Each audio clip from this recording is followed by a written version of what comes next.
See, the thing is, when you're removed from a private organization, there's literally nothing stopping you from going elsewhere. So it's like if you post some big rant about how I'm this terrible, awful person because you read such and such shit on such and such message board, and you post it in the comments and then I ban you, there's literally nothing stopping you from making your own YouTube video about it. Funny you should mention that, because guess what we're doing today?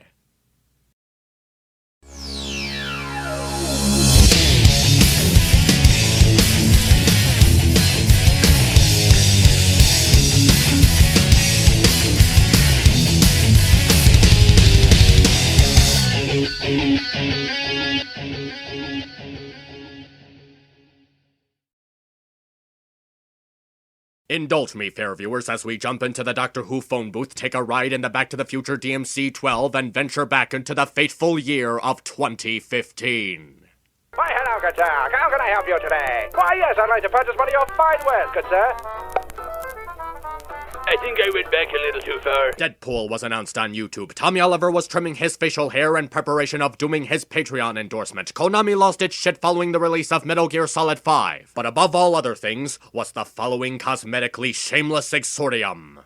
So, good riddance, and learn how to clean yourself up before you go on camera, you dirtbag. Yeah, karma's a bitch, isn't it? Welcome, ladies and gentlemen, to my long-awaited Lily Peet roast. Oh, but wait, Map, she's an informative analyst, right? And the episode Philly Vanilli is a horrific depiction of people suffering from social anxiety, and an episode that tells us that playback has absolutely no consequences. And sure, let's all hold back chuckles in unison as she justifies the act of monitoring and censoring her comment sections. K, fair enough. Let's roll with that. Care to impart to me how Lily expects to gain points if she's going out of her way to show that she's actively blocking and deleting user comments?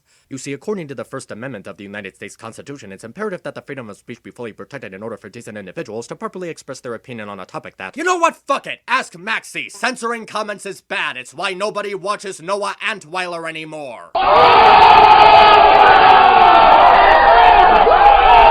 Oh, snap.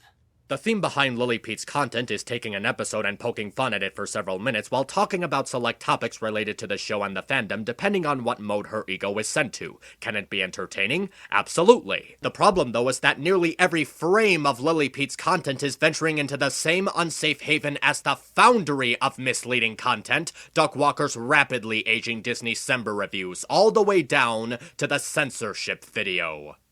I'm not here to talk about the overuse of terms like political correctness or social justice warrior. You know as well as I do that the only manner in which those terms exist is as a shield for jerks to defend themselves from people pointing out that they're jerks. And censorship tends to be used in the same way to avoid having an uncomfortable conversation that most grown adults are going to have and should be able to have.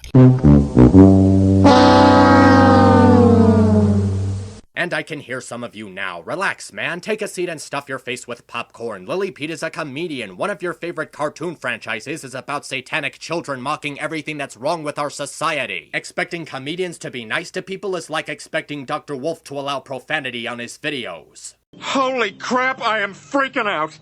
And you're absolutely correct, comedians should be jerks to people as long as what they're doing is funny and in good taste. But even if you were to put aside the aforementioned knowledge, Lily almost always pulls a stunt that may be funny to some, while the rest of us shake our heads in unison. Even her outlooks on certain episodes can make her delve into unfunny territory, particularly with the CMC finally getting their butt tattoos episode, where she does one of the most miss-the-point, overlooking, cuddle-pug-level complaints towards an episode we've witnessed in recent memory. By the conclusion of this feckless 1.5-star ramble, I was throbbing on the floor with mage flashbacks. Oh, how dare an episode have musical numbers and use them to tell a story. It's not like previous episodes have garnished a reputation for doing the exact same fucking thing. And strolling more towards her thoughts on anything besides the show still gives us moments where we're asking for the last 20 minutes of our brain cells back. If anti-bronies really aren't supposed to be a thing, then why, in the comment section of Howard Stern's interview into our culture, is there more hatred for us than Chad Rocco on 4chan?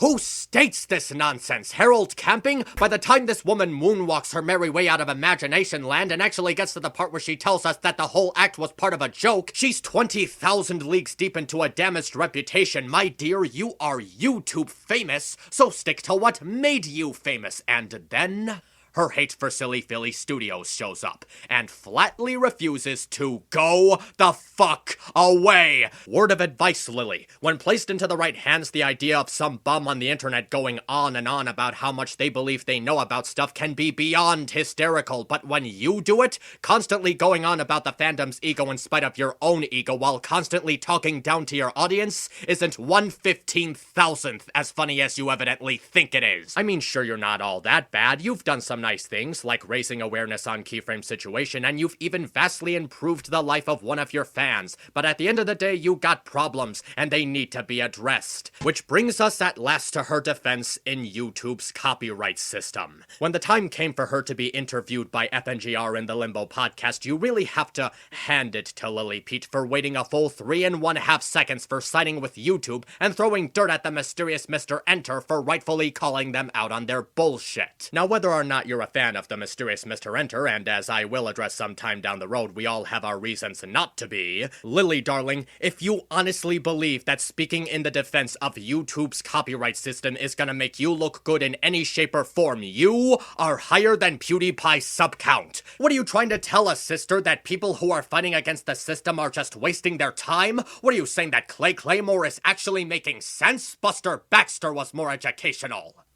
Kids, hitting and punching people is wrong. But that's no person, it's a big hand!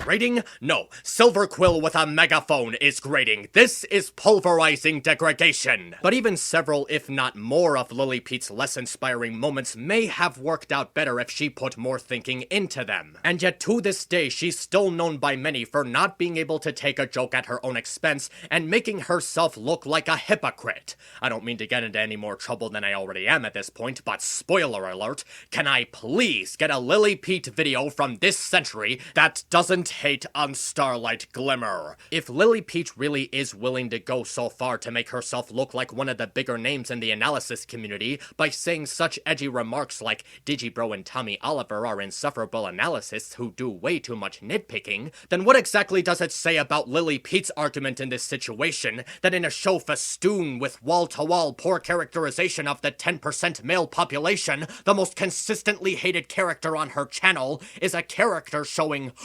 actual character growth?